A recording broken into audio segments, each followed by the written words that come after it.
Yo, so guys, welcome back to another video. This is a reaction to the most miserable city in America, and yeah, the title is pretty self-explanatory. But yeah, I don't really know. I've never seen this channel before, so I don't know what to expect. But based off the title, I'm gonna learn something about a city. I think in the thumbnail was called Gary, and I mean I don't know how it can be miserable. Maybe it's like the weather's bad there, or like there's not many job opportunities, or like a lot of people taking drugs. I don't know, but we're going to get into this. We're going to learn why this is the case. If you're from this city, let me know if it's as bad as this video makes it come across. But yeah, we're going to get into this. Hopefully go into enjoy. Links in the description to my Instagram and my Twitter. Same for my Patreon for those who want to see extra reactions of mine. But let's just get into this, man. This video is sponsored by Morning Brew. This is the road that leads to Gary, Indiana.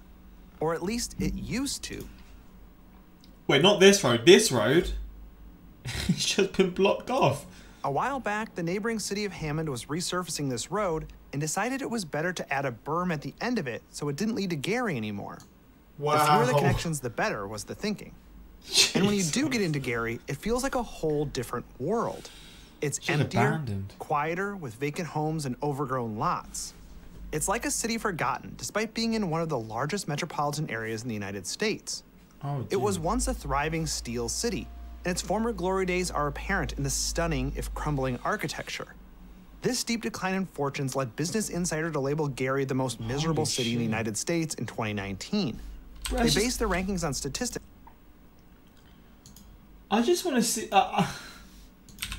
abandoned cities, UK. Oh, is there any abandoned cities in the UK? Like tiny village, like there's probably small villages and stuff that are abandoned, but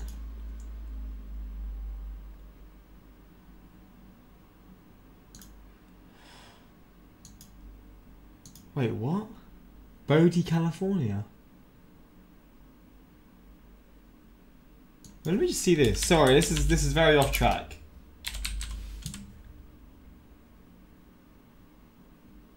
Oh, I thought that picture was of it. Oh, I think I have heard of this place. I don't know though, maybe not. I don't know. Alright, let's get back onto it. Because, I mean, I'm seeing this and this just looks completely, like, derelict and everything. Just nothing, like, no one's living here. Obviously, there are people. Here it looks quite nice. Okay, that's mental. You've got, like, a neighbourhood here that looks... from this view, it looks pretty, like... It looks like... If this was in the UK, this would be, like, where the rich people live. But then you've got this next to it, these abandoned ass buildings. Like unemployment and poverty rates. Business Insider is only the latest in a long line of publications dissing the city. Holy shit, man. It's like a neighborhood next to just this hot... Bro, this is mental. Time magazine called Gary, Indiana, the very model of urban decay. As early as the 1950s, it was described as full of sin, crime, and open immorality. This immorality was shrouded in a black pall of smoke from the steel mills. In 1994, Gary was dubbed the murder capital of the U.S., as it had the highest rate of murders per capita of any city in the country. Today, it doesn't even crack the top 10 most dangerous places in Indiana, let alone the United States. It feels hollowed out, as its population has dropped from 178,000 in 1960 to just 69,000 today. Now, Gary's story is a lot like other Rust Belt cities in the United States, but the fall here was greater. Now, one question I have, because I'm a bit of an optimist, is there a turnaround in store for... So before, it was a city near the same sort of size as where I'm from now. It was 178,000, but I'm guessing when that was 178,000, when the city that I'm in now was probably the same amount. Maybe a bit more, maybe a bit less. But yeah, that's nuts. And then this city is like nearly... It's more than halved. Like it's... like three-thirds smaller? Two-thirds smaller? I don't know. Wait, two-thirds smaller? I don't know how it comes across, but it's like 2/4 of the population have left. Gary. So let's talk about Gary's history and two-thirds its future, of the population after the bike belt. This City video is beautiful. actually a personal one for me because my wife is from Northwest Indiana, from this region, and my father-in-law was actually born and raised here in Gary. I used to drive to college through this area and wondered who lived here, and it turns out my future wife did, and now I'm spending a lot of my vacation time here in Gary in Northwest Indiana. So I've always been fascinated with this city, and I'm so excited to be doing a video about it. So let's get into the history. If you drive through Gary on Interstate 90, you can't miss Gary Works. It was the largest steel mill in the world for many years and is still the largest in North America. Pittsburgh may be known as the Steel City, but no city's fortunes have been tied closer to steel than Gary. In fact, U.S. Steel founded Gary, and the name comes from Elbert Gary, the founding chairman of U.S. Steel. Its location at the southern end of Lake Michigan is no accident. U.S. Steel owned iron mines throughout the region, and this area could receive shipments via Great Lakes freighter or railroad. The Standard Oil refinery in nearby Whiting proved a model for U.S. Steel, as it succeeded in the same strategic location. The city was founded in 1906, and the mills produced their first steel in 1909. U.S. Steel understood that they needed to build a city for its workers, as it was too far away from Chicago for regular daily commuting before the freeway era. They needed to build a company town, and Gary would eventually grow to be the largest company town in the United States. Jeez. Many past company towns came with a big dose of paternalism. Company founders would want to create cities. Wait, Bourneville, England? Wait, what? What's going on there? Company founders would want to create cities to ensure its residents were moral, upstanding, diligent workers. This often meant that the company owned the homes the workers lived in and the stores they shopped at. Great for the company, not so great for the workers. One famous example is nearby Pullman, Illinois, home of the company that built fancy railroad cars. It was by all accounts a nice-looking village, and George Pullman hoped it could be a model for urban planning. But when the factory had to cut hours due to lower demand for their rail cars, they didn't cut rents or prices in the company's stores. Workers rose up, and the ensuing Pullman strike is one of the defining events of the U.S. labor movement. The Illinois Supreme Court ruled that the company had to divest its ownership of non-factory property, and the city was annexed into Chicago. This all happened in 1894, only 12 years before Gary was founded. U.S. Steel wanted to avoid that outcome. Thus, Gary was planned as a community where workers would own their own homes and democratically elect their own completely separate city government. The lack of paternalistic vision was probably wise, but it led to a rather bland urban design. Fifth Avenue and Broadway were the two major thoroughfares, with Broadway leading directly to Union Station and U.S. Steel. The rest of the city was divided up into a grid with 40 houses per block, connected by streets that were quite wide at 80 to 100 feet. There was one big problem with the plan to have employees own their own houses. Most employees did not make enough to build a home or buy a newly built one. Many workers ended up in tents or three-room shacks that could house up to 20 workers. Wow. U.S. Steel got into home construction to try and house more workers, but even their modestly priced housing was out of reach of the lowest paid unskilled workers. Land promoters and speculators built ramshackle barracks and tenement housing to fill the gap. The fledgling city government had no regulations that required amenities like running water, so they were absolutely terrible places to live. Gary may have avoided the paternalistic model of Pullman, but created their own. This is an interesting looking city. So I guess this is Gary here, and this is a. Where's this? Is this the city that was further down? Just a few miles away. I forgot what it was called.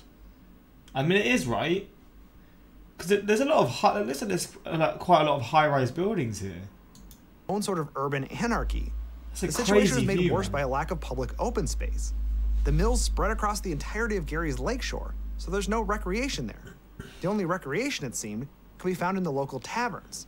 By the 1910s, there was one tavern for every 88 Gary residents. Jeez. Even at this early stage in the history of Gary, it had a reputation for being bigger than life, an industrial colossus, but also a den of sin, filled with low-wage single men spending what little they had on alcohol and gambling.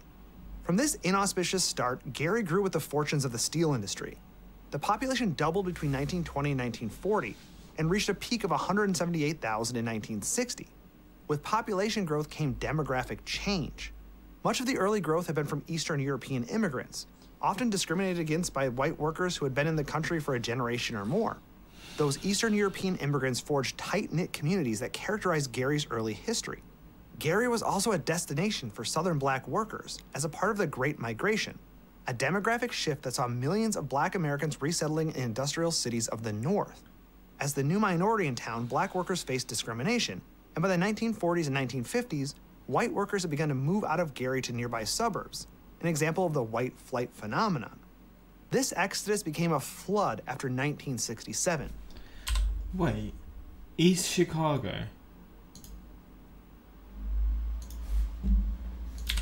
Gary to Chicago. Is that Chicago? Oh, it is. Holy shit. I was wondering, it looked like a really big city. So this is actually... Wow, what a view, man. Okay, this is a crazy ass picture. Oh, what's going on here? This is one crazy ass picture. Oh my days. This was a mayoral election year, and incumbent Mayor Martin Katz had the endorsement of the Democratic Machine and Union Steelworkers. But black residents favored Richard Hatcher, a moderate who campaigned on ending patronage and cleaning up corruption. Hatcher won, becoming, with Carl Stokes of Cleveland, the first black mayors of major American cities. Many white residents took that as their cue to leave, not willing to live in a city where black residents made up the majority and having a mayor that was also black. Gary's population declined between 1960 and 1970, the first time in its history. Meanwhile, Gary became the center of the black political landscape, hosting the 1972 Black Political Convention. Black residents of Gary during this time were proud of their city and happy to have some measure of political control. It's unfortunate, then, that this change in political landscape came at the exact moment U.S. Steel began to lay off its workers. In 1967, 65% of Gary workers were employed at Gary Works. That's an insanely high percentage for 65% of the people that worked here. Oh my days. One employer. During this era, 30,000 people worked there. But Gary's steel mills began to fall victim to deindustrialization. This is when one region's industries decline, often because it becomes cheaper to import the same goods from somewhere else. This phenomenon struck the entire Rust Belt of the U.S. hard, but perhaps none as hard as Gary. U.S. Steel cut thousands of jobs in the 1970s and 1980s. Production at the mills actually picked up in the 80s and 90s, and they were producing as much steel as ever, but automation had rendered most jobs obsolete. By the 1990s, only about 6,000 people worked in the steel mills. What happens when a hastily built company town sees massive job losses from its primary employer, while also succumbing to extreme levels of white flight? Well, Gary's population plummeted. I just have a quick question. So say this happens, your main sort of job falls apart and like many people move because there isn't any job opportunities. What can this city do to try and avoid this? Do they just have to make other try and make other jobs to sort of compensate for this? I mean, that's obviously what it is, but what other jobs could they make? Or is it literally impossible at this point? Is the city just bound to fail? Like, I guess this is sort of similar to like Detroit, isn't it? It's a different scenario, but similar sort of example of like the job opportunities ran out and people moved away and all that kind of stuff. But I mean, god damn. I'm learning a lot though. By 1990, only 116,000 people lived in the city. The population freefall continues to the present day. The recently released 2020 census shows Gary is home to only 69,000 people. It's lost over 100,000 residents in 60 years. Today, only about 3,000 people work at the plant. Still more people Cities work aren't there. designed to lose population, especially not this fast. As cities grow, they add infrastructure like sewers, power lines, schools, libraries, and roads. Tax dollars pay for those services. When most people leave, the infrastructure is still there and costs money to maintain and operate. Without tax revenues, these services can fall into disrepair. That's what's happening in Gary. 70,000 people who can't pay for a city meant for 170,000. As a result, the city is using what little money they have to demolish buildings, most notably its empty public schools. It's cheaper to demolish them than maintain them empty. Wow. Today, Gary only has one public high school left. It used to have a half a dozen. Many of Gary's churches are also empty and falling apart. One public high school for 69,000 people seems very low. There aren't enough people left to fill the pews. Is it possible to pull Gary out of this nosedive? Well, on paper, Gary has some real positive attributes. It's still close to the city of Chicago, and you can catch a commuter rail that will take you to Millennium Station. Gary is also unique because its boundaries overlap with a national park, Indiana Dunes. Oh, wow. It has a minor league baseball team, the Railcats, who can still draw a crowd on game days. Miller Beach, a wealthier and whiter enclave of Gary, still has some life left in it. And housing, unsurprisingly, is extremely affordable here. Seems quite good. The city's been trying to promote its airport as an option for a third Chicago airport. O'Hare and Midway are operating at capacity, and there is significant local opposition to expanding O'Hare. The state of Illinois wants to build an airport in-state, but Gary's airport could easily be upgraded to handle significant passenger volumes. If that happens, it would give Gary another economic engine besides steel. Schools and infrastructure remain a big concern, however. Gary has closed so many of its neighborhood schools that families may not want to relocate to the area. The biggest barrier, however, may simply be perception. In the 1990s, Gary was rife with gang activity and violence. It's doing better today, but an entire generation of people associate Gary with that reputation. But if you drive through Gary and look past the overgrown lots and empty streets, you see an amazing history. It had once been thriving, and I hesitate to count Gary out. It faces problems greater than any city its size, and it has since it was founded back in 1906. But there is beauty here too, and I hope that the days of a growing Gary come soon. If Gary does make a comeback, it will truly be a fascinating story. The kind of story you might find in one of the frequent short articles posted in Morning Brew. Advert time. Shout out to this man getting his money, man. Deserves it. But man, this city is really interesting to me. Firstly, I've never heard of a city called Gary. That's a pretty bold name for a city. Like, just Gary, just someone's name. This is a crazy ass picture. I mean, a city that was made for 170,000 is now living with, like, people, only 60,000 people living there. Some neighborhoods must just be completely, like, empty, man. Jeez, it must be so interesting to go somewhere like this. I passed through Gary on my way to Indiana June, and man, they do themselves no favors by having that rotten egg smell washing over the highway as you drive by, which is too bad because these are parts of Gary that look very beautiful. They filmed a scene for Transformers Dark of the Moon in Gary, and it was a scene where they're in Chernobyl, and they say the film producers had to do very little, if any, editing to show any level of decay they wanted for the scene since Gary is in its bad shape. Jesus, man. There are some legends from Gary though. Freddie Gibbs, Michael Jackson. What? Wait, what?